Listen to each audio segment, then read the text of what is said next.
that was one of the most shocking games I have ever seen from this team. And most of the times, when I'm shocked at a game, it's because they end up losing in a game they weren't supposed to be in, or they had a lead and they blew it. But this one, by the time it reached the fourth quarter, it was over. Because that's right, the Bears win 33-14 over the New England Patriots on the road in Foxborough. It's the first time the Bears have ever defeated the Patriots on the road. Fun fact for you right there. Took 5 tries, but they got it done. And the Bears looked great in this game as they stomped all over the Patriots. Let's address the elephant in the room. The offense. They put up 30 points in a game. It happened. It happened. They actually scored points and scored a substantial amount of points. First time this season the team scores 30 plus points. I don't even have to look that up. I just know it. And this is just a great game offensively for this team. Again, the rushing game was out of this world. Fields ran for over 80 yards and a touchdown. He was the team's leading rusher. Montgomery ran for over 60 and got a touchdown. And then Khalil Herbert caught a 25-yard touchdown pass from Justin Fields. So not only did he run for one, he threw for one too. And this team just ran all over the New England defense. Over 200 yards rushing, almost 250 yards rushing as a team. The team just went lights out. Another unbelievable running performance by this team. Justin Fields played good in this game. He really did. 13 of 21 for 179 yards and a touchdown, though he did throw 1 interception in this game. Granted, that came off of a deflected tip drill play, but pick's a pick. And that pick was pretty brutal from when he threw it. And it looked like this game was starting to fall away from Chicago when he did throw that ball, but it didn't, luckily. But Fields made some really nice throws, was making some decisive throws, or finding receivers, had a great throw to Mooney at the end of the first half. Great catch from Komet, I think, in the third quarter. So there were some good plays in the passing game here. And Fields was the best quarterback out on the field. He was. And I say that because he limited the amount of mistakes he had. Yeah, he had the 1 interception, but both the quarterbacks for New England also threw picks. Mac Jones threw a pick that I'll get to in a minute. Bailey Zappe threw 2. So, I mean, I don't know. Justin Fields was just the one that limited his mistakes. And when he threw that interception, he cleaned up his game after that. He recognized the mistake and didn't make that mistake again. Though he did have one that was close to being picked off later in the quarter. Fields was sacked 4 times in this game. All, I think, in the first half, by the way. So offensive line tightened up and played a great second half, giving Fields some time. And Fields did so well with his legs to get out of situations that the O-line couldn't keep him out of. So Fields really showcased his elusiveness and his ability to scramble and pick up yardage on a whim. The defense produced 4 takeaways. Yeah, 4 takeaways. They picked off Mac Jones. It was Jaquan Brisker's first career interception, and can I say that was a great catch from Brisker? Full arm extension, spears it with one hand, comes down with it. That was a huge interception at that point in the game, as New England was just getting going on the offense. And I think that was Jones' last pass of the night. I think Zappe came in on the next drive. After the Bears scored to regain the lead after down 14-10, which they would not give up, by the way. They wouldn't even let up any more points after that. They go on a 23-0 run after being down 14-0. They'd score a touchdown, and then this was the big turning point in the game that shifted momentum clearly. Bailey Zappe has a missed handoff to Jacoby Myers. It's on the ground, and Justin Jones comes up with the recovery for Chicago. They would score a field goal before the end of the half. And that was really it. Because in the second half, Roquan Smith picked off Bailey Zappe. And then Kyler Gordon got his first career interception off of Bailey Zappe. And if he had a little bit more gas in the tank, he could have gone all the way for 6. So while, yes, Bailey Zappe came in and lit up the Bears defense and gashed them for 2 touchdowns, Bears defense clamped down and they were shut down, locked New England out of any points for the rest of the game. So Zappe had like 5 minutes. The Patriots had like 5 minutes in this game where they were the team that had the true momentum. Well, a little bit more, but that was their best football that they played in that like about 5 minutes where they took the lead.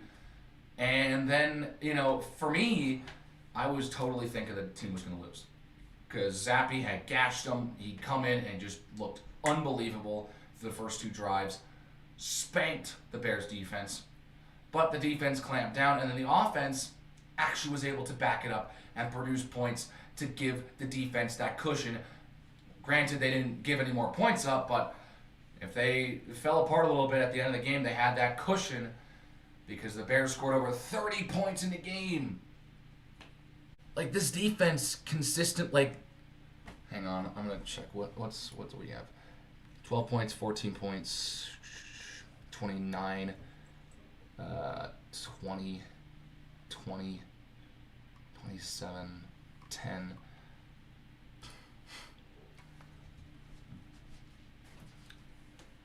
I mean, these were 2 great back-to-back performances by the defense. Defense only let up 12 points last week. They only let up 14 this week. The difference between last week and this week was that the offense was able to support the defense's great play with points. Last week they didn't, and they lost because of it. This week, the offense was able to produce, and if Justin Fields did not look good in this game after pretty much a glorified bye week, I probably would have lost faith. It would have been incredibly concerning. But Justin Fields had a great bounce-back game. And who knows, maybe that Thursday night poor performance was a byproduct of a short week. Because he had a long time to prepare for this game, and he showed up. And, well, he didn't have the big flashy plays as someone like Allen or Mahomes. He did what he needed to do to get the W and have an efficient offense, and that's sometimes what you need. He was a game manager in this game, and sometimes that's what you need because the running offense was just going everywhere, and they just couldn't be stopped. So Justin Fields didn't need to air the ball out a bunch. Granted, the couple balls that Fields did throw and try to stretch out the field, he overthrew. But with the way that the Bears were playing, I wasn't too worried when Fields were overthrowing those balls as like a wasted play because the offense had played pretty well that I was confident that they would at least convert on 3rd down. And speaking of 3rd down, they played fantastic on 3rd down in this game. The Bears had 18 3rd downs in this game. They were faced with 18 3rd downs. They converted on 11 of them. This has been a problem for Bears offenses for a long time. And the fact that they were able to really convert on 3rd downs. Justin Fields himself ran for 5 first downs on 3rd down. So with combination in Justin Fields' elusiveness on 3rd down plays and just efficient play calling, the team was efficient on 3rd down, and that was a huge reason why they were able to put up 33 points in this game and why they have been scoring so low in so many other games because when they get a 3rd down and they fail, drive stalls and they're off. And it's even worse when they go 3 and out a couple times in a row. So the defense is now tired. And since the defense got more rest, they played better and they were able to stick to it. And I've said this numerous times as I've watched the Bears. They keep games close, and then they end up losing by a couple scores because the defense gets tired and lets up a couple points. Or a couple scores rather than a couple points. And the offense, being unproductive, doesn't do them any favors. Bears also dominated on time of possession in this game. They had the ball for over 37 minutes in this game. And the 3rd quarter, they just took over. Having the ball, plenty of time with it. 3rd down conversions were huge here. as they had several in the third quarter that kept drives alive instead of stalling, which is huge for this offense because they've struggled with third down, efficiency for a long time. The Bears nearly eclipsed 400 yards of offense. They had over 200 in the first half, and they scored 20 points in the first half. I mean, that's unheard of. The team has barely been able to score 20 points this season, and they were able to score 20 in the first half. So I was really impressed with what I saw there. And, well, they kept the gas on, and that's what they did, and that's how they got up to a 3-score lead with like 8 minutes to go. And when you're at that point, it's over. It is over. With how the Patriots had looked, it was over. And I had never felt more confident going into the fourth quarter that the Bears were actually going to hold on to a multi-possession lead. And they even widened that gap in the fourth quarter. So, I mean, I was just incredibly impressed with this performance. And this may also be a byproduct of them having a long week. Just as how poorly they performed in week 6 may have been a byproduct of the short week. And so the real test now is how they're going to perform in Dallas and how they play against Miami and how they start getting back in the rhythm of one game every week, one game every Sunday, because they've had a bit of a weird schedule right here with Thursday night going right into Monday night. They have no more primetime games slated as of right now. They're bye weeks in week 14, so they're playing a lot of football here, consistent. So this next game against Dallas is going to be a tough ask.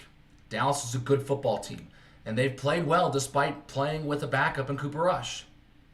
So I don't necessarily expect the Bears to go out of that game with a W, but if they play well and they lose close, again, progress, because for real, Justin Fields needs the time, and this is a big progress game.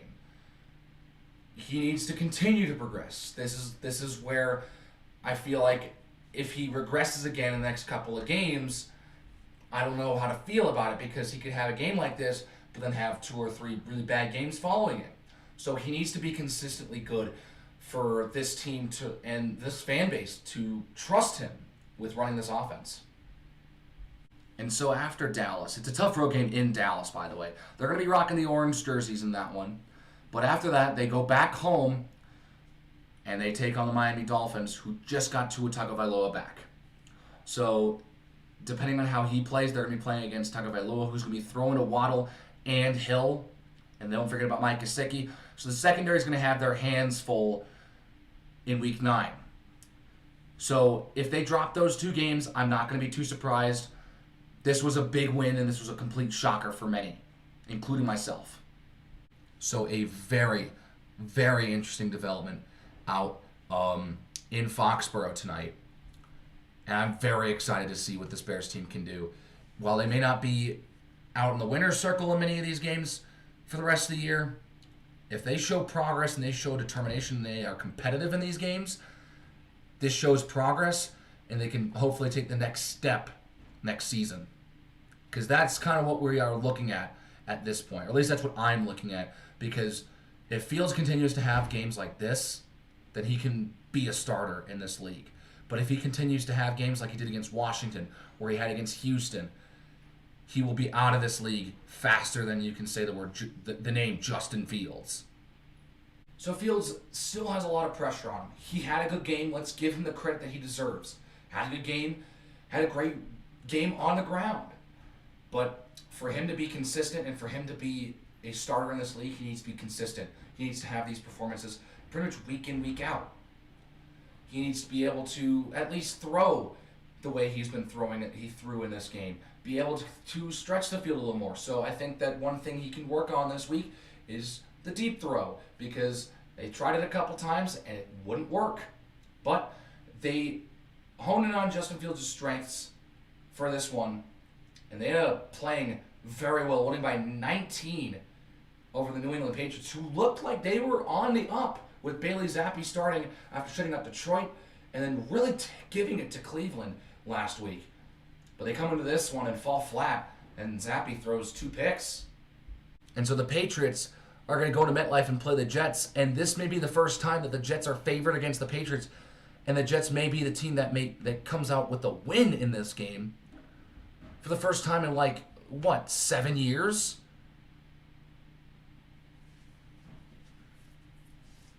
So definitely a very interesting development. This season has been incredibly shocking. Some of the ways, how some teams have played.